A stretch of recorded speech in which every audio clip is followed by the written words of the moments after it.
Noff Clipper, hi friends, Darth Momo here, and we're back. I really thought part 2 would be the end of it. That was kind of always more or less planned, but like Star Wars, I guess we're going to do this video series in a trilogy format. So just to reiterate, like part 2, this isn't going to replace the prior 2 videos. It will just further complement them and the case they build. By the end of this, there should be roughly over 8 hours of evidence, probably about 9 hours, constructed into a case for why George Lucas didn't hold the EU as the valid story of Star Wars. Like I've said before, I'm going to assume you've seen the previous 2 videos. If you haven't, go check those out and then come back to this one. Assuming you have, we'll do a quick little recap. In the first video, we established via evidence and case building, George Lucas saw the EU as separate from his canon. Various Lucasfilm and EU personnel also knew that there was a separation. George Lucas made several retcons to the EU with his films.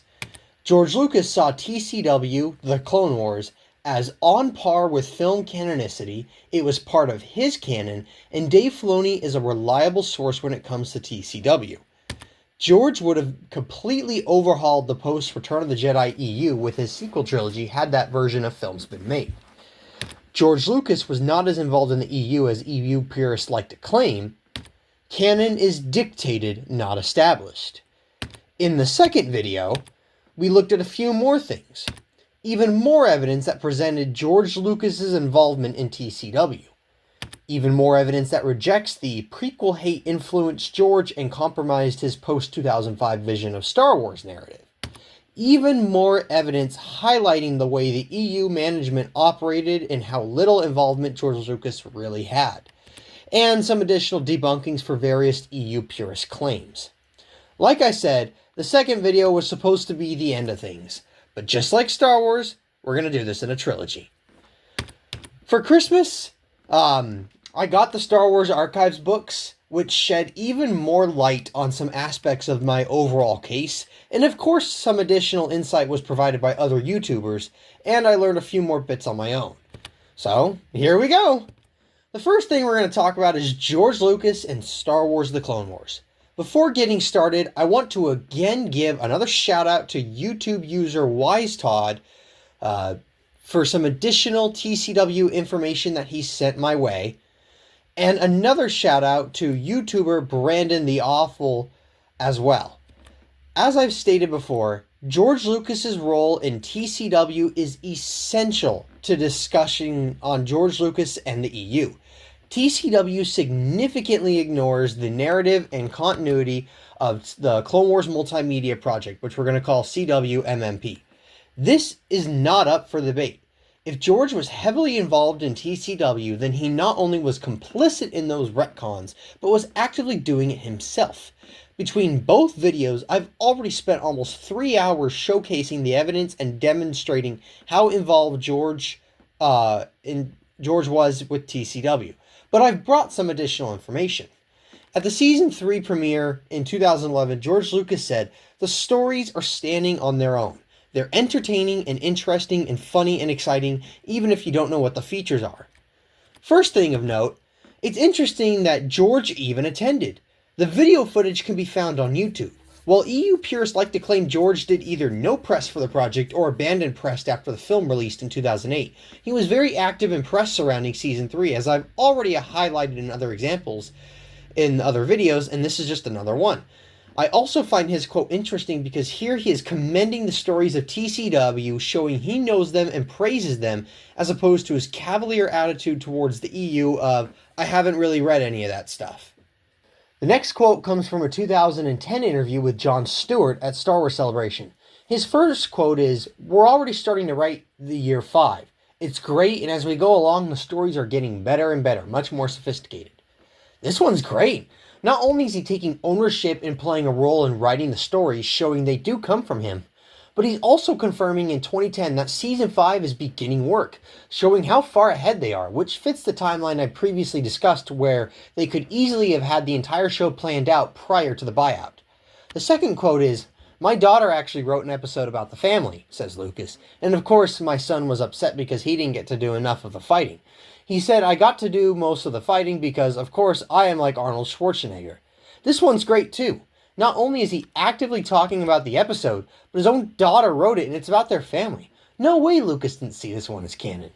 The final quote is real interesting. Another episode that actually my daughter wrote, continues Lucas, on the planet that Ventress comes from, there's women on one side and men on the other side. The women control the planet and are the tough ones, and the Emperor used one of them to become Darth Maul. And as Ventress finds disfavor with Dooku, they fight and she plots to get him another apprentice that she controls, and it turns out to be Darth Maul's brother. So there's the whole 4-episode series. It's great, and it gets better. The picture there is, I'm sure you'll love that one. And this is when he's talking about what's up on the screen. Lucas knows all about this. Anyone who thinks Lucas had nothing to do with the changes made to Ventress from what the EU established in Season 3 is completely in the wrong. Not only did it come straight from his daughter, but Lucas was actively aware of it and promoting it. We know his daughter, Katie, was aware of the EU storyline from the behind the scenes of the arc. So the idea that Lucas was clueless and allowed the retcon unknowingly is extremely strenuous at best. Lucas also said in 2008, Anakin was a part of the Clone Wars, so it makes a certain sense to tell these stories because they ultimately do affect him. So not only does Lucas reaffirm these events are canon to him as he sees them as part of Anakin's life, but he also intended from as early as 2008, if not earlier, when Season 3 was being written for these events to have some sort of effect on Anakin's life and arc, even if they weren't essential for understanding the films as he had previously stated. Also, wasn't Anakin's story thoroughly explored in the multimedia project? So why is Lucas making new stories? Must be because he doesn't view the EU as the true version of events. Also worth noting that based on the way Lucas words this statement, the statement by Filoni that he originally had brand new characters for the show and Lucas changed that to focus on the film characters instead lines up rather well with Lucas here. Another quote comes from 2011 where Lucas said, "We're looking at some classic characters and introducing some new ones based on universal archetypes. We're going back to the roots of Star Wars. Much of Season 3 is going to explore the mythological aspects of the universe and the Force in ways that we haven't seen before. When I wrote the original Star Wars, it was rooted heavily in archetypal mythologies. It's always been an important part of the story, but we're taking it further and revealing more. We're going beyond the war effort that we've seen in the first 2 seasons. The movies are just the tip of the iceberg. The galaxy is vast, and the stories are more complex than anything we've seen. The movies focused on one thread of the Skywalker story, but there's more to the lore than that. We are going to learn more about the characters, where they're coming from, and where they're going." The first part of this quote is really good. Anyone who thinks Mortis was trash or retcon the Force or change things, well, here's pretty solid proof it comes from George Lucas himself. I'll give a shout out to a guy on Tumblr named David Talks Star Wars, and he has a really good article that goes in depth analyzing the Mortis arc and how well it aligns with George Lucas's mythology on the Force. But anyway, the second quote here is really interesting as well. He's talking about the expansion of the Star Wars universe with TCW, but the way he talks here makes it seem like this is the first real expansion outside of the movies, even though the EU had existed for decades. It makes you think. In 2012, 2 months before the sale to Disney, George Lucas was asked by an interviewer, "I was talking to Dave Filoni yesterday, and it was nice for me as a fan to hear that you're super involved in Clone Wars." He was like, "Yeah, George was calling me on the phone and giving me notes when I was just here this morning." George said, "Yeah, I was." The guy continued on, "But it must be fun because you can't make a giant Star Wars movie all the time." And George then said, "Yeah, this is a much more practical way of doing it, because animation is animation. It costs the same whether you're doing Star Wars or you're doing the Jay Leno show. But to do a, live action is very, very hard and very expensive and very time consuming. And with television, you also get to deal with smaller, subtler issues of character and plot and bring new people in and deal with all kinds of interesting things that you can't deal with in the features." Notice how he never denied being involved in Clone Wars. If anything, he affirms it. If George really wasn't that involved, would he have let that egregious error slip unnoticed? To quote the EU purists, you'd be making George look like an idiot. Next, I've got an exchange from 2018 between Paul Duncan and George Lucas. I'll make a different voice to imitate Paul Duncan just for simplicity's sake. "You decided not to direct. How did you arrive at that decision?" "I've never really liked directing. I became a director because I didn't like directors telling me how to edit, and I became a writer because I had to write something in order to be able to direct something. So I did everything out of necessity. But what I really like is editing. I had a very bad experience on Star Wars because the crew was against me and it was very, very difficult to get anything done. I hate the constant dealing with volatile personalities. Directing is emotional frustration, anger, and tremendously hard work, 7 days a week. 12 to 15 hours a day. It's like fighting a 15-round heavyweight bout with a new opponent every day. You go to work knowing just how you want a scene to be, but by the end of the day, you're usually depressed because you didn't do a good enough job. For years, my wife would ask why we couldn't go out to dinner like other people, but I couldn't turn it off. I'd never made an easy movie because the ideas that interest me are not easy. Eventually, I realized that directing wasn't healthy for me. I had an opportunity to build a company that would give me more financial freedom to make more movies. Nobody makes money in the movie, so you have to have other forms of income, which that's an interesting note for explaining the EU and how all that went down. It's an extra source of income. So I said I'll just jack myself up to executive producer and then oversee the whole thing, but not actually be down in the dirt. But I did end up down in the dirt anyway. How does it work? Because you were very hands-on for previous movies. It's basically the way television works. You have an executive producer and their imprint is on everything. Nobody can do anything without their approval. So you're making TV movies, that's what you're saying. Yeah. It's a different structure. If you partner with the right person, it's not hard. I was taught by Francis. He was my mentor. We don't agree on anything. His tastes and my tastes are completely the opposite. I couldn't make The Godfather if my life depended on it. I couldn't make Marty Scorsese's films if my life depended on it. But I discovered that there are certain people, Steven Spielberg, Ron Howard, who think the way I think. When you're working with someone in tune with, it's not that hard. You just have to find someone on the same wavelength. This just further reinforces the idea that productions like the prequels weren't the way George envisioned running things, especially on the original trilogy. He much preferred the way production ran on TCW. The way things ran on TCW is identical to how he lays out his ideal vision here. In 2008, Dave Filoni said, George is so involved with the show, I'm not sure a lot of people realize that. I kind of liken his involvement in the show as what his involvement in The Empire Strikes Back or Return of the Jedi was. Yes, I'm overall the supervising director of the series, but George Lucas drives this whole thing. The story ideas, everything we do, it either originates with George or it goes through him for sure. Nothing gets up on that screen that he is not happy with or aware of. Star Wars is still an active item in his daily thoughts, and his notes for Clone Wars team get very specific. This goes right in hand with the last quote, and is corroborated by George Lucas himself. This again goes to show that George Lucas was involved in TCW. He was approving it, meaning he was fully on board with the retcons to the EU, which showed his true thoughts on the EU. When asked how hands-on George Lucas is, Dave Filoni said, far more than anybody realizes. He's very involved in the crafting of the stories and the whole script process. He's also involved throughout the production in terms of seeing artwork, providing reference, ideas, and concepts for designs. He personally goes through every episode in the production phase as well as the final edits of the episodes once they're in full color. George has his own ideas about where the show should go and where it should be, and that pushes us into directions unknown. Which again, just goes to show how involved George Lucas was.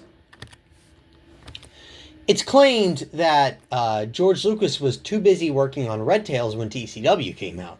I already debunked that thoroughly in part 1, but I found this in the Star Wars archives, and it was really interesting. Today's my first day of writing the new Star Wars series. It's a beautiful sunny day in slightly drought-ridden California. Took my kids to school this morning. My oldest daughter was sick all night until 5:30 a.m. I got no sleep whatsoever. So it will be a very interesting first day of trying to stay awake more than anything else. That will be the biggest challenge. I'm excited about doing this. I've always intended to do these movies and finish them just to satisfy my own anal personality. I want to finish everything that I start. I'm working 3 days a week on Star Wars, and then I have 2 days a week to finish editing Young Indiana Jones TV movies, Shepard scripts for Red Tails, and the new Indiana Jones film, work on an educational film that I've developed to show what education is going to look like in the future and do corporate business. So, if he was working on Red Tails before the prequels even came out, and he got all 3 of those done, I don't know how Red Tails could be used as an argument against his involvement with TCW. So, let's change gears a little bit and talk about some retcons. People like to claim TCW retcons the films, which I disagree with, and I've talked more about that in the other videos, but assuming it does, who do those retcons really come from? 2 retcons people allege against TCW in regards to the films are the corporations with their neutrality and Grievous encountering Obi-Wan before Revenge of the Sith. Well, I'll first mention Grievous introduces himself to Anakin but not to Obi-Wan, implying they had met before. An earlier script for Revenge of the Sith actually explicitly confirmed Obi-Wan had fought Grievous prior to Episode 3, It had done so many times. Here we have Mace saying, given our resources, I recommend we send only one Jedi, Master Kenobi. Anakin says he was not so successful the last time he met Grievous. Anakin continues saying, no offense, my master, but I'm only stating a fact. And Obi-Wan says, no, you're quite right, but I do have the most experience with his ways of combat. Now, some people might try to claim this was referring to the opening of the film. I initially thought that. But Kenobi literally says here, I do have the most experience with his ways of combat, which is heavily reflected in TCW. This means he's got more experience than other Jedi. They didn't really fight in the opening of the movie. On top of that, some people might say, well, this was cut, so it doesn't matter. Perhaps, but just because something was cut from the film doesn't mean it's automatically taken from George Lucas's mind of what happened with Star Wars or canonicity, etc. Especially if they really hold the EU as canon, they'd be the first to say that that's not how this all goes. So just because it was cut doesn't mean that this is automatically rejected in Lucas's mind. Regarding the corporations and expressing public neutrality while throwing in with the separatists behind the scenes, an earlier script for Attack of the Clones also confirms this. Here's the line here with Shu Mai. The Commerce Guilds do not at this time wish to become openly involved, but we shall support you in secret and look forward to doing business with you. This is exactly what we see in the Clone Wars. So Lucas was just using previous ideas in TCW that didn't get into the film. I want to give a shout out to that Wise Todd guy I mentioned earlier in the video. He's the one who provided me with this information. Great stuff. Another big issue with TCW that a lot of people have that revolves around Season 6, where the inhibitor chips were introduced. We elaborated more on that in part 2, but another important fact to note here is guess who wrote the scripts for these 4 episodes? Katie Lucas, the daughter of George Lucas. At this point, anyone who thinks this idea doesn't come from George or doesn't have George's approval has no valid reason to believe that. Some EU purists like to claim George wanted the clones to essentially be organic robots, and it was TCW that went out of line by making the clones individualistic. I've already commented further on that in the other videos. I think Revenge of the Sith kind of debunks that, but here's a production note from a Camino scene in Attack of the Clones from the Star Wars Archives book, 1999 to 2005. It says here, George Lucas approved pending adding soldiers milling about between lines, putting on helmets, and then exiting out the overhang walkway. This would make the clones appear to be more individualistic. He also said in 2020, even though they're clones are people, everybody starts out the same, but in time, as they grow up, they change. One of the keys in doing a movie is you gotta recognize the characters. So, there we go. Some more quotes. Every season, Dave and George and everybody, they take it up a notch. That was James Arnold Taylor in 2010. In the beautiful conference room of the main house of Skywalker Ranch, George Lucas told me, and this is coming from J.W. Rinsler, your job is to rehabilitate Jar Jar Binks. Amidst the general laughter of the writing group for Season 4, I felt sure this was kind of hazy. These would be my first scripts for TV. But I also knew George was serious, as it turned out, because he knew where to find me. We didn't get to plotting out my 2 shows until well after the writing group had dispersed. Months later, Dave Filoni, George, and I met to hash out what George described as a Temple of Doom kind of story. And as we all know, this became Season 6 episodes. People were disappearing on a mysterious planet, and Jar Jar had a love interest, Queen Julia. In the version I was asked to write, the Queen was brutally stabbed at the end. Bereft, Jar Jar said, Misa no longer caring about light nor darken. Misa no longer caring about the war. There is something stronger than all that. Misa having it with Queenie. Isa love. This sentiment was the best I could do to rehabilitate him, but it was much nicer to have her survive, as was later decided. Perhaps one day Jar Jar and Queen Julia will live happily ever after. Again, it's just more and more evidence of how involved George Lucas was. I know J.W. Rinsler is post-buyout, but it's J.W. Rinsler. Who cares? He is one of the best Star Wars biographers and spent many hours with Lucas himself. Anybody trusting their love of the EU over words from people like J.W. clearly show their bias. More quotes. Let's rapid fire them. I've learned tremendous amount from George. We'll have these marathon sessions that last from 9 a.m. in the morning till 9 at night. He doesn't let up. We get about a 30-minute break in the evening to eat. It's very exciting and very thrilling to work with him and learn his style of editing and how he approaches it. He understands the grammar of film much like a novelist would understand words. Each shot would be a word, and if you put a particular word in front of another, you'd change the meaning. He also allows me and Dave and everybody involved to have their say, so it's always very fun to talk film theory and editing with him in that way. That was Jason Tucker in 2008. I heard about this is Walter Murch in 2012. I heard about Bob Dalva, who was a friend, film editor, director, and cameraman. George Lucas had asked him to be a guest director on the show, season 2's Deserter, and I kept tabs with him, checking about how it was going. He was having a great time doing it. I think it was later that year that George said, "What about you? Do you want to be a guest director?" George also wanted to bring in with Bob and me Dwayne Dunham, another guest director who has done 2 shows, someone who has experience in live action. George wanted an infusion of a live action sensibility into the process of doing animation, so it becomes scene-based rather than shot-based. This one was Matt Mignovich, I hope I said that right, July 2012. George came up with the story for Umbara, and he came into the room and pitched us the idea. He draws a lot of inspiration from classic movies. As a writer on the show, part of your homework is to go and look at the inspiration for these things. He wanted to do a battle from the movie The Longest Day. We had a couple of those. He wanted to base the story a little bit around an old Jimmy Cagney movie called What Price Glory, which is a great source of inspiration of this, as well as the Caine Mutiny. I took inspiration from an episode of MASH where we added a little bit of that idea of where the commanding officer was doing things that weren't necessarily in the best interest of the troops. It makes you step up your game when you're in a room with these guys because they're fantastic, said Matt.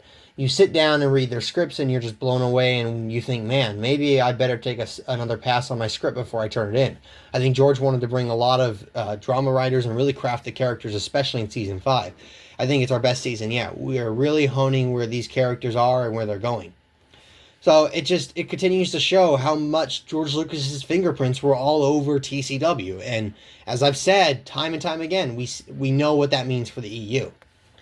Here's another one regarding Aura Singh, which critics can cry all they want because it's a Filoni quote. But if you actually read the quote and take it in and think about it, I think this pretty clearly lines up with what we know about George Lucas. From an article with Dave Filoni. Don't look for any use of Aura Singh's history from the expanded universe as a failed apprentice with serious parental issues. Bring up Asajj Ventress. Filoni said they didn't want to take any pasty, white, bald girl and give her a really bad childhood. We'd be repeating ourselves. He noted that Lucas specifically told him Aura Singh doesn't use the Force on her show and she doesn't use lightsabers. And he said he preferred it that way since it allows Ventress to stand on her own in a much better light, while showing Aura's different deadly skills. Again, that just makes complete sense. Lucas didn't want to keep doing the same thing over and over again. He was familiar with the comics and what Aura Singh did in them, but no, he didn't want... She essentially would be the same thing as Ventress. He wanted a different thing. So all those differences, that came from George, not Dave. On that same process of talking about George Lucas's thoughts, here's a comment I saw on YouTube a while back that I thought made a pretty good point about George Lucas and Mandalore and TCW, so I thought I'd include it. The thing about Mandalore, how the show makes them start off as pacifists despite them being famously armor-clad badass warriors, feels like a Lucas decision because while he respects universe building and continuity, he puts story above all else. And a story about a well-meaning yet naive politician trying to make a warrior race of Mandalore into a bunch of softies, only for it to horribly backfire and turning them into a major threat, is an objectively good story than eventually does being Mandalore to what they're supposed to be. The more universe-accurate version would be to have them be that way the entire time, but the more narratively driven is what George went with. It actually kind of mirrors the Jedi in the original trilogy, a large, powerful group of warriors that were famous across the galaxy to be reduced to an old man in the desert, both a shadow of their former selves. Interesting. Switching gears, let's revisit the good old George Lucas prequel hate narrative. We've thoroughly addressed this in the previous videos, but I still see this idea floating around that the prequel hate got to George, and that's why we have TCW and why it's not true Star Wars. Is this true, though? Again, let's take a look. We've got a good old exchange here from Jon Stewart and George Lucas. So, Jon Stewart asked George, how crazy is it that the love and the adoration and respect that people have for these movies, though, the flip side, the resentment, how do you deal with the duality that you get? Life is duality. Are you able to retain a sense of humor? You have to. Do you feel you have to answer to your critics? Nah. Where is it in your mindset? It's a work of fiction. It's a metaphor. It's not real, and therefore you can either like it or not like it. Whatever. And then he also says, we have now 3 generations of Star Wars fans. The first generation saw Episode 4, and the next 2, and the next 2. And when the next 3 came out, they hated it. They could not stand it. And that's when we discovered that there were a whole new group of kids out there that loved it. And they didn't like the first 3, you know. They said episode 4, it's boring. We don't want to see that, you know. They love Jar Jar Binks. My son, you met my son. My son's favorite movie is The Phantom Menace. And I explained to him, no, it's not. Your favorite movie is A New Hope, Empire Strikes Back, Return of the Jedi. And now we have a show on Cartoon Network, Clone Wars, and there's a group of kids that are very young, and some teenagers and some older people who can't get enough of Star Wars, who that's now their favorite show. And some kids have never seen any of the films. That's all they know is the Clone Wars. Interesting how he doesn't consider the EU crowd a generation, even though arguably the 90s era EU was just as big of an era as Star Wars, the Clone Wars was. Some people have also criticized the tone of the show, but here Lucas explains it's for the next generation, so it's not meant to be TVMA or anything like that. It's meant to be for kids, as Lucas has always said about Star Wars. Also, Lucas doesn't seem to be affected by prequel hate here. He just seems to be the same as he always was, doing what he wants unapologetically, not caring about what the detractors say. More quotes from George Lucas from the Star Wars archives.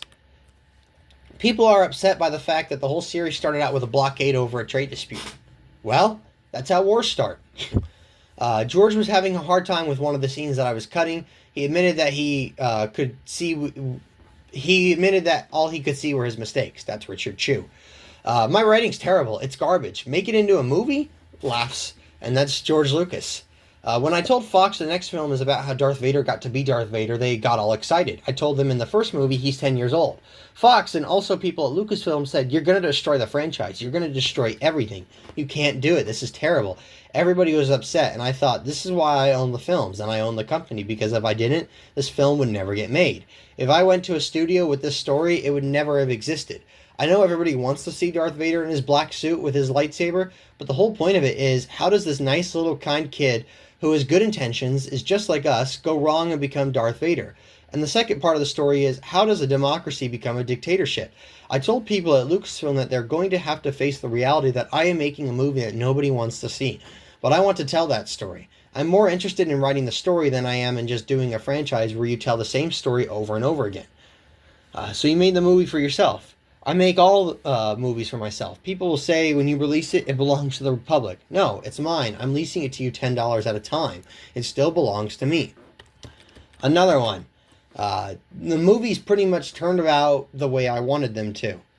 These are scenes that are in my personality that other people might think, why did he do that? Most of the stupid things are done because I like them. For example, I thought Jar Jar getting his tongue grabbed by Qui-Gon was funny. The 30-year-olds thought it was stupid, but the 10-year-olds thought it was great. Jar Jar became controversial. The media decided that Jar Jar Binks was black and a racial stereotype, which meant they couldn't like him. The critic for the Wall Street Journal wrote that he was a Rastafarian, step in, fetch it. Somebody in the Los Angeles Times said it was racist. Another claimed that he had a Caribbean accent. Well, it's not a Caribbean accent. It's a South Sea Island accent where people speak in pidgin English. Regarding the Anakin and Padme scenes, George said, let's face it, their dialogue in that scene is pretty corny. It is presented very honestly. It isn't tongue-in-cheek at all, and is played to the hilt. But it is consistent, not only with the rest of the movie, but with the overall Star Wars style. Most people don't understand the style of Star Wars. Again, he seems pretty consistent. He's criticized his dialogue ever since the beginning. Some of these quotes are from 2018 when he sat down with Paul Duncan, but a lot of them are from during the production of both trilogies. He has no problem admitting his dialogue is weak, but aside from that, he continues to defend his stories and things about them that people took issue with. If prequel hate really got to him, we would have seen a lot more retreating in his 2018 quotes or in his post-Phantom Menace quotes. Let's talk about the George Lucas sequel trilogy treatments real quick, though. Most EU purists will discount George Lucas's sequel treatments as an indictment on his stance with the EU. There are a variety of reasons why, and I've talked about all these in my other videos, but one of the reasons is they'll say it was just a treatment, and treatments could change as time goes on. This is possible, but if we look at Lucas's history, the pattern goes against this narrative. If you look at the Star Wars Archives books, once he got a handle on what this world was after A New Hope, his initial story treatment for episodes 5 and 6 don't stray too much from what the final film became. Some minor beats changed, but overall the structure and the character arcs were pretty similar. The prequels also had a rough outline in the 80s, and between the 80s and the 90s and the finished films, those treatments and ideas are fairly consistent. Suggesting the sequel treatments would have drastically changed to conform to the EU just defies the pattern Lucas has followed. I made this meme too that I thought was kind of funny, but also got the point across. If you want further explanation on this, check out the sequel trilogy section of my first EU video. I posted this picture a while back too, and it's amazing how many people started attacking me and thought this was some Disney defense, when in reality it has nothing to do with Disney. I'm not defending Kylo Ren as George Lucas's vision of Vader's grandchildren here. I'm just defending what George Lucas actually meant. I want to hang on this note, though, and talk about further ways George Lucas ignored the EU. Boba Fett became such a favorite of everybody's that, for having such a small part, he had a very large presence. Had I known he was going to turn into such a popular character, I probably would have made his death a little bit more exciting. Most people don't believe he died anyway.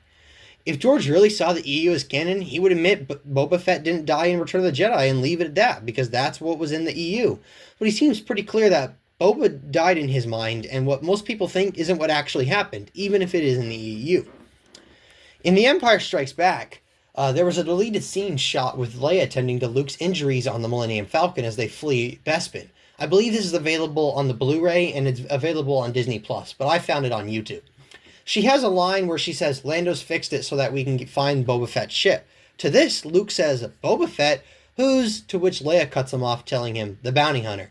The scene was shot in 1979. This directly contradicts the holiday special cartoon where Boba Fett meets Luke and introduces himself as Boba Fett. And we know George liked the animated segment. And while the scene was ultimately not included in the film, George still allowed it to be written, possibly even writing it himself, and shot. Clearly, even by this point, George didn't see anything other than A New Hope as canon. When Seth MacFarlane asked George, "You obviously run this vast empire here. What is your leadership style? Are you more Darth Vader or Admiral Akbar?" George Lucas responded, "Well, to be very honest with you, I don't do anything. I basically make movies. I'm not really one to run businesses, so I turn it over to other people, and then I kind of oversee it. I would say I'm the gentle giant. I don't get pissed off very often, I don't do a lot of hands-on stuff. I let everybody else do it as opposed to movies where I'm sort of a micromanager." I think what this quote shows is George is very much more of an on-screen movie, TV show kind of guy. As far as the business stuff, he lets other people handle it. This goes right in line with what we know about the EU.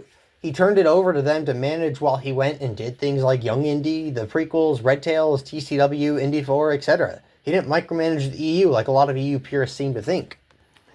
Some people have also said the involvement he did give to the EU, which isn't all that much as we broke down in part 1, is a sign of his acceptance of the EU as true Star Wars. I previously said in reality it seems like it was just quality control.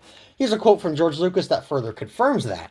"I took over quality of the merchandising not because I thought it was going to make me rich, but because I wanted to control it. I wanted to make a stand for social safety and quality reasons. I didn't want someone using the name Star Wars on a piece of junk." And for those who think the EU was George's baby, well, here's a quote from Sue Rustoni in 2004 regarding EU production. "Want to write a Star Wars novel? Well, as they say, don't quit your day job. Since the Star Wars universe and characters are the property of Lucasfilm Limited, a prospective publisher must first negotiate a license agreement with Lucasfilm through the licensing division. These arguments are very specific and usually contain the rights to publish a finite number of a particular type of book aimed at a set age group, to be sold in a particular territory of the world. After a license agreement is executed, it is generally the publisher's responsibility to hire an editor and cover the artist, with Lucasfilm's approval. A prospective writer has to have been previously published, and the publisher sends Lucasfilm licensing a book or two by that writer to illustrate his or her writing style and ability. After the author is approved, an outline of the proposed Star Wars novel is sent by the editor at the publishing house. As one of 2 production editors in licensing, I review the outline with the director of publishing. We discuss the outline in regards to storyline elements and continuity to the films and other published works. If there are major problems, I often speak with the editor or author to discuss ways to rewrite the outline so that it is acceptable. After any problems are worked out, the outline is distributed for internal approval. After approval is given, I send the new author a Star Wars writer's kit containing the 3 films on Fox Video, the screenplays, Star Wars and the Empire Strikes Back radio dramas on cassette, the updated guide to the Star Wars universe, 2nd edition, Star Wars movie trilogy sourcebook, and a Bible I maintain containing a chronological timeline with synopses of the complete Star Wars publishing program, including the films. I also provide specific resources depending on the time period the author has chosen and visual images for the cover artist. Then the rigorous approval process begins. I read, comment on, and approve each element of the project from title page to manuscript, including legal lines, advertising material, and cover copy. I fact-checked the manuscript to be sure that Star Wars terminology is used wherever appropriate and that ion cannons aren't being used to destroy planets and that no one's entering hyperspace in a land speeder. Continuity is vigorously protected and maintained. If Leia is given a lightsaber one story, I make sure she still has it in the next. Many decisions have to be made along the way as unique situations arise. Can a droid be sensitive to the Force? Does a lightsaber automatically turn off when it is thrown? Is the Sarlacc a sentient creature? Combination of a great talent, great editors, and our approval process ensures that the final products, books, comics, audio productions that are true to the Star Wars saga appeal to our fans and consistently make the bestsellers list. Now that's certainly a lot. You know what I noticed? She hardly mentioned George Lucas. I don't even think his name was mentioned once. Shows how involved he is when the detailed breakdown of how the EU works from one of the top EU overseers doesn't mention the man at all. Even more quotes. George was very receptive to our ideas. That's not going in my movie, but that's fun. No, I would never do something like that, but that's cool. If you do a trashy, dirty Blade Runner-esque dystopian planet that's moody and fun to draw, he's like, come on, we don't do that. But he never stopped us from trying, and he always wanted to see what we had in our head. This quote is great because it shows Lucas's attitude towards other people's Star Wars work that wasn't in line with his own. A fun world of ideas which he loved seeing people develop, but he didn't take it as part of his own. Some have claimed Leland Shee was personally hired by George for film continuity, or that his hiring was done at George's directive. That's not true. Lucy Wilson hired Leland Shee. On top of that, Leland Shee had no involvement with George's work on the films or later in TCW. With regard to the films in the Clone Wars, I'm not involved in continuity approvals, though I have been asked to provide reference material. George Lucas has been involved in all the spin-off Star Wars publishing, but only on big concepts or plot points. The initial 5-year NJO New Jedi Order plot outline and early thoughts on who might die were sent to him in the form of a Q&A memo and subsequently discussed by film. I would characterize his role as limited but important. He's the one who said the alien invaders could not be dark side Force users, that we couldn't kill Luke, that we had to kill Anakin instead of Jason. Other than that, he occasionally answered some basic questions for us, but that was rare. Mostly, he leaves the books to his licensing people, trusting them to get it right. This is all stuff we've gone over before, but some new quotes discussing it. If George was hardly involved in the EU, the very little he was involved was essentially quality control, with a few exceptions here and there like Force Unleashed. Here's another quote from Mike Stackpole. All this talk about what was canon and what wasn't seems silly. I always thought it was pretty clearly that everything produced was canon unless George decided to make more movies that contradicted something simple. And Mike said, this was essentially how it was explained to me back in the Bantam Dark Horse days. It was canon until it's not. And if that's the thread it dangles by, was it ever really true canon? If it's just overridable like that? So when things like TCW overtake the EU, well, according to Mike Stackpole, there's only one that comes out on top, and it wouldn't be the EU. I previously said the EU was mainly about marketing and money to George, not only, but primarily. And here's a quote from George Lucas in 1994 further affirming that. I'm working 3 days a week. He says, I have 3 companies, Lucasfilm, LucasArts, and Lucas Digital, which is Industrial Light and Magic and the Skywalker Sound. Lucasfilm finances these movies, so there's business involved in this process that a lot of filmmakers don't have to deal with, but it allows me the creative freedom to do whatever I want without a studio overseeing the process, which I like a lot. So now, let's finish off with some debunkings. Officially, everything in the Star Wars publishing universe is canon, though George Lucas retains creator privileges to override anything he wants. Lucasfilm employs a keeper of the holocron, namely Leland Shee, to keep it all straight, and this Star Wars is unique from most other franchises. I've seen that one thrown around. So, I mean, well, shoot. Looking at it, does this undermine my entire 9-hour argument? No. First off, as we've established in part 1, canon in all these contexts refers to what Lucas Licensing considers canon. It's not what the creator says. And if the creator can override it willy-nilly, again, is it really true canon? Another one. When I hired Dave, we had no idea how often we'd see George or how heavily he'd be involved. Over time, he's become thoroughly engaged and more involved. He's very excited about the series and what he's seeing. He spends a lot of time with us, and we've gotten to know him pretty well. He's great to work with. We're really learning a lot. It's never made me think so out of the box. That's the only way to accomplish this amazing things that need to be done on this show. EU purists use this to try and say George didn't hire Dave, therefore George wasn't that involved in TCW, therefore the EU trumps TCW, and EU is true canon. No. Just because Winder was the one who hired Dave and did the paperwork doesn't mean George wasn't involved with the hiring. George confirmed in a segment I have in part 1 that he liked Dave, and so Dave got hired. Also, this quote undermines the EU narrative regarding TCW because Catherine says as time went on, George got more and more involved. So, YouTuber OG Star Wars shared this quote a while back. George Lucas quote, "I came up with two things I need to do if I was to do the book. One was to end the war between the New Republic and the Empire, and two, to get Luke and Mara together. If we're going to do some kind of closure to the Bantam series, those two events needed to be done." This is not a George Lucas quote. This is a Timothy Zahn quote. That's so easily verifiable.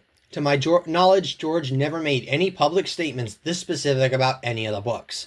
The fact that she hails herself as an OG Star Wars, hails herself as someone who always does her research, but couldn't see right through this is concerning. And yes, people make mistakes. I understand that. I'm willing to cut some slack. But she never owned it as a mistake on her part or issued a correction. She just started attacking anyone who made any big deal about this, and her faithful followers just defended her right to make any mistakes every now and then, even though she never owned her mistake.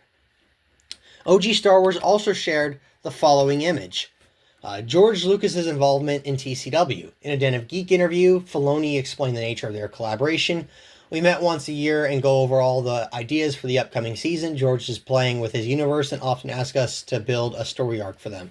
Project Casting reported that Lucas would meet Filoni annually to plan storylines for the upcoming season, offering character or plot notes, but the day-to-day work rested with Filoni and his team. So, the full quote is, for that first one, "Most stories come straight from George. Some expand on the notion of the Force. In Season 3, we saw the Force personified during the Mortis trilogy. He can attack these stories on the Clone Wars in a way that he couldn't on film. We met once a year and go over all the ideas for the upcoming seasons. Both sides have their own thoughts, and we met somewhere in the middle. George is playing with his universe and often asks us to take a character like Ventress and make a story arc for them." The way she communicates the quote and the way the quote actually is implies two very different meanings. And the real quote further goes against her narrative. She can claim mistakes were made on the Zahn quote from the last slide, but this one is clearly deceptive editing. Further reason to question her quote-unquote research. As for the second part, the article is a summary of the Den of Geek article. It's called "Dave Filoni Reveals George Lucas's Intimate Involvement in the Clone Wars." While the first bit of what OG Star Wars wrote is accurate word for word, the second part she added on. But that's irrelevant. We've already well established George Lucas still kept an eye on the show, even though he wasn't doing day-to-day work, animating. But OG Star Wars tries to frame that in a way that implies he only worked on TCW once a year, which is not true and not what the article says. Kevin J. Anderson shared these quotes. I believe they came from an Insider magazine and were either shared on YouTube by Star Wars Scran, Brandon the Awesome, or OG Star Wars. I'm just going to read the highlighted bits. "I was up at Skywalker Ranch while the Bantam Books people and Lucas Licensing were trying to think of a way to do a Star Wars short story anthology. They were reluctant to do anything that would contradict the stories in all the big novels because if you have a bunch of short stories with Luke and Leia and Han, you have to make sure they fit in between the books. Well, they're not my characters, they're George Lucas's characters. He could do whatever he wants with them. All of my books will always be the second step. They are based on the movies he made. I have a lot of the stories I've been telling based on the Star Wars universe, but he's the person who created it. It's his sandbox that he's letting me play in. I accepted that from the beginning. Is there any history Lucasfilm won't let you explore in the books? We can't talk about the times immediately before the first 3 movies. Like the Clone Wars, for example, we can't talk about Obi-Wan Kenobi and Darth Vader and Luke and Leia's mother because those are obviously very tightly held secrets. It's just asking to be contradicted when the new movies come out. I don't see what this is supposed to prove. That the books are authentic? Kevin seems to dispute that when he says his stuff is always second step to George. I'm guessing the big deal here is the quote about George letting the EU authors play in the sandbox, but again, as we have established in part 1, just because the authors thought their stuff was canon to George doesn't mean it actually was. It was canon to licensing. Kevin himself made this quite clear in other quotes I've shown in previous videos. Also, look at that last bit about asking to be contradicted by the newer movies. If it was all canon, it shouldn't be at risk of contradiction, and the whole reason George told them not to write the prequels is because he knew he'd overwrite it, so he didn't want to be a jerk, like I've shown before. Some more quotes. Again, just the highlighted bits. Each Star Wars game that we've done has brought the Star Wars universe to life, but Dark Force is the first time someone could explore Star Wars universe on foot. Creating a new Star Wars story is a big responsibility. How did you approach making up a new Star Wars adventure? Did you have to work closely with Lucasfilm? I replied on many people both inside LucasArts and at Lucasfilm to be sure that we were true to the Star Wars stories. In addition, George Lucas helped us out by giving us feedback on important aspects of the game, such as the design of the new Dark Troopers. George believes in games and sees them as an important medium for transporting the audience into the Star Wars universe. I can't wait. When George Lucas created the Star Wars trilogy, he gave us a gift that continues to give. We're privileged to be able to develop games that not only include the characters, locations, and plots of the films, but also introduce new Star Wars stories, heroes, and villains. Dark Forces takes us on a thrilling parallel adventure to the Star Wars universe. Again, these aren't an issue. George has provided feedback, and we've already talked about that, but it was more about quality control versus canon input. He said this, and game developers have said this. Just because this interview he thought the games were canon doesn't mean George thought it was. Canon is a licensing term. Canon refers to what licensing saw as canon. We've addressed all this before. Next. So here we've got a marketing thing that says the only authorized continuations of the Star Wars saga. As far as this image goes, okay, is this supposed to be a slam dunk? What are you going to do about the marketing materials I showed off in the last videos that said the complete opposite?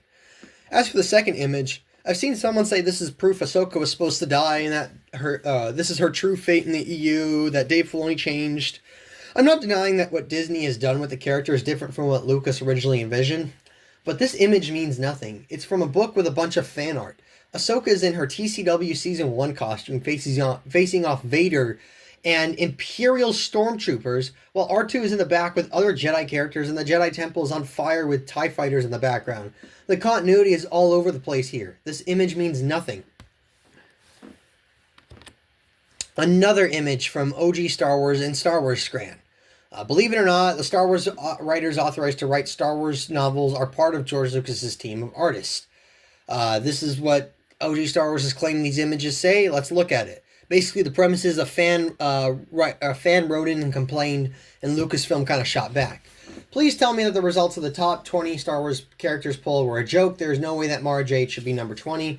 Why anyone's favorite Star Wars character would be one dreamed up by a novelist is beyond me. Any real Star Wars fan realizes that only the films count, with the heroes and villains created by Mr. Lucas and his team of artists. Everything appearing in the books is based on others' visions and should not be treated as real Star Wars events or characters. I'm tired of reading about all the insane things that have been happening to my favorite Star Wars characters' tales, such as Han, and then there's a cut. The Ten Commandments. These stories are not written in stone. They are simply another author's interpretation of Star Wars universe and should only be regarded as that. If fans are hungry for science fiction, they should instead read the books of real SF writer or science fiction writers such as Ray Bradbury or Lester Del Rey, not those who base their work on another. And someone, Lucasfilm fired back. Here we go again, another person telling us what a real Star Wars fan should think and do. Like I said in the last issue, if half the letters we get that refer to real fans are right, it's a wonder somebody like me, apparently not a real fan, ascended to the position of managing editor of The Insider. Kevin, while I agree with you that Star Wars books are merely authors' interpretations of the Star Wars universe, your opinions might carry more weight if you actually read any of the books you say are so terrible. Maybe then you'd see why Mara Jade is a favorite of so many fans, even though she never appeared in a movie. Or maybe you wouldn't. But either way, believe it or not, the writers authorized to write Star Wars novels are part of George Lucas's team of artists. Here's one more opinion on the poll. Okay, first off, it's saying they are part of George's team because they are hired people. This isn't just internet fan fiction. This is official material. That being said, in the same image, the person literally says the books are authors' interpretations of Star Wars, meaning they are not true George Lucas Star Wars. The oversight here on OG Star Wars and Scran's part is laughable.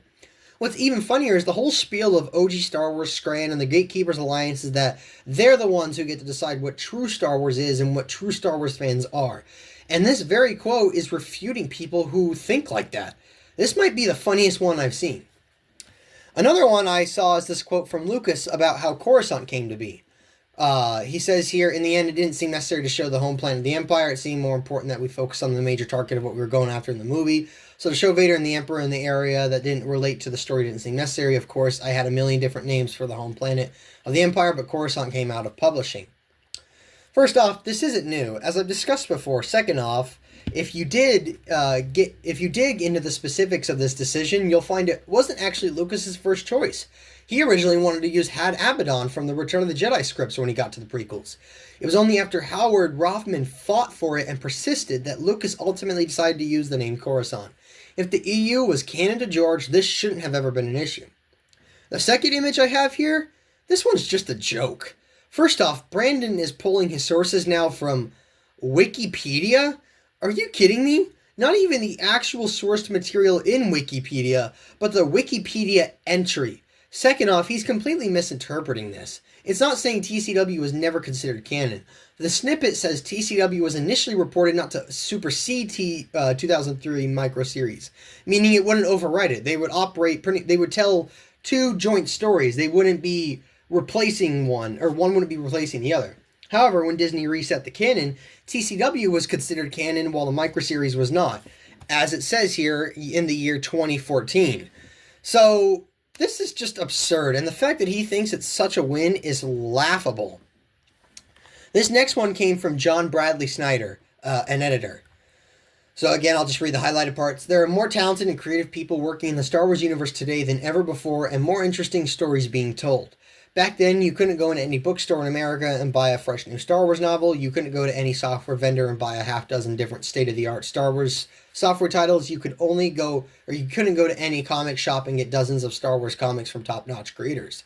Now you can, and that is a new surge of additions to the Star Wars universe is this issue's cover story. When we talk about the expanded Star Wars universe, we are talking about everything created outside of the films. The fact is that Star Wars universe is so imaginative and boundless that even the 9 original proposed films could not have contained it all. I'm guessing the main point behind this one is that last little blurb. Again, this means nothing. I've already shown licensing considered their work authentic, and that's what this is about. It's nothing to do with George. That's just it with a lot of these. The EU purists take these little quotes from the bottom of the barrel with 20-year-old magazines from some third-class employee at Lucasfilm and try to make this giant narrative out of it. They ignore almost all of the context I've spent 9 hours now discussing and just string together some chicken scratch. They'll put the words of magazine editors and authors who wrote a dozen books over the words of George Lucas, his family, and those that knew him best and worked with him intimately. Remember, as I pointed out in the first hour of part 1, canon is referring to what licensing considers authentic Star Wars, not George Lucas. Lucas licensing. That's the words of Sue Stoney. I'm not making that up. As for the second image, this one is nonsensical. I'm guessing that word is non-canonical right here, and that she just misspelt it. But even then, all she shared is a picture of a magazine cover. No article or anything. I have no context to know what she's even talking about here.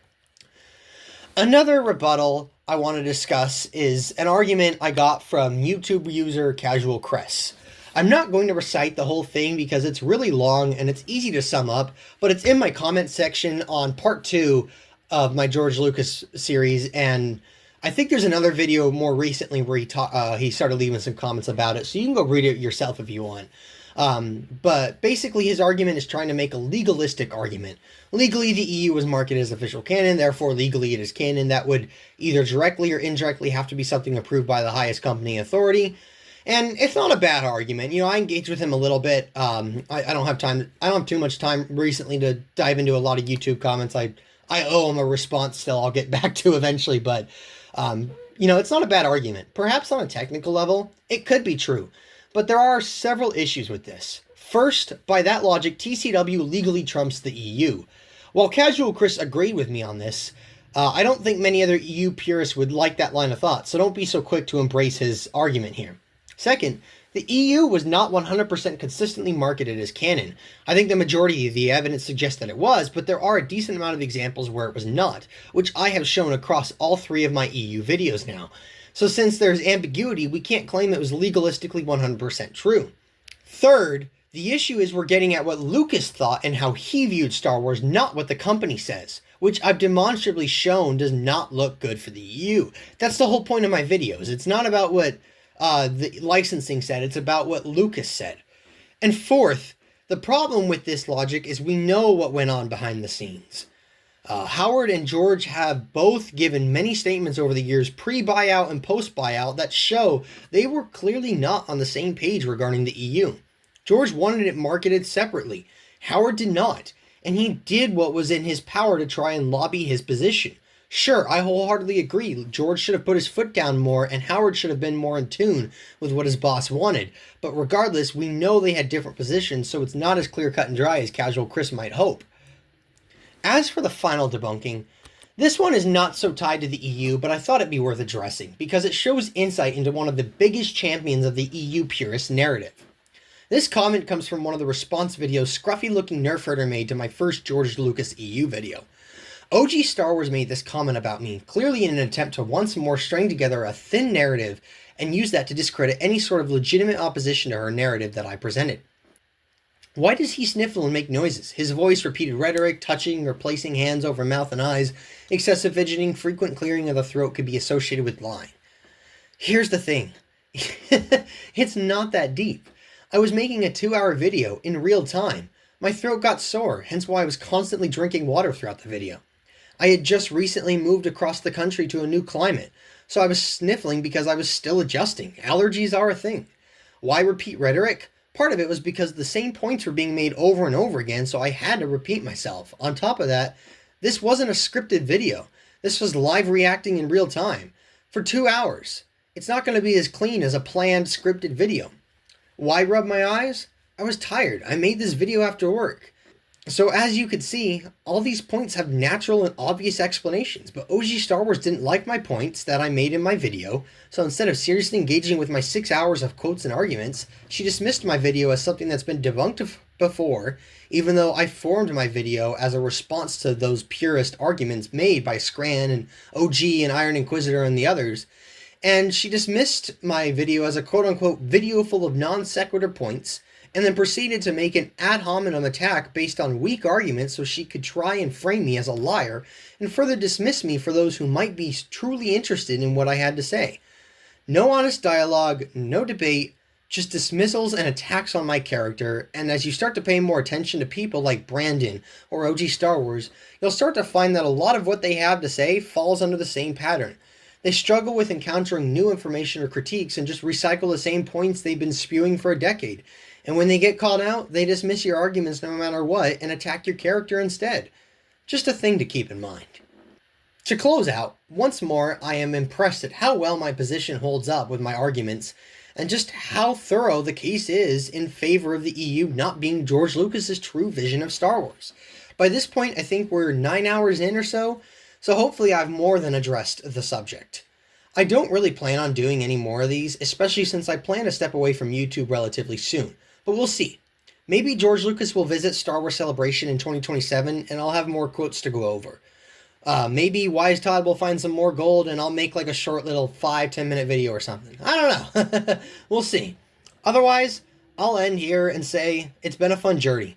And it's only further strengthened my love for George Lucas Star Wars 1 through 6 and Star Wars The Clone Wars. Thanks for watching. Please subscribe to the channel. If you liked the video, comment down below and hit that like button. Oh, and check out some of my other videos. I'm sure you'll find them in the light.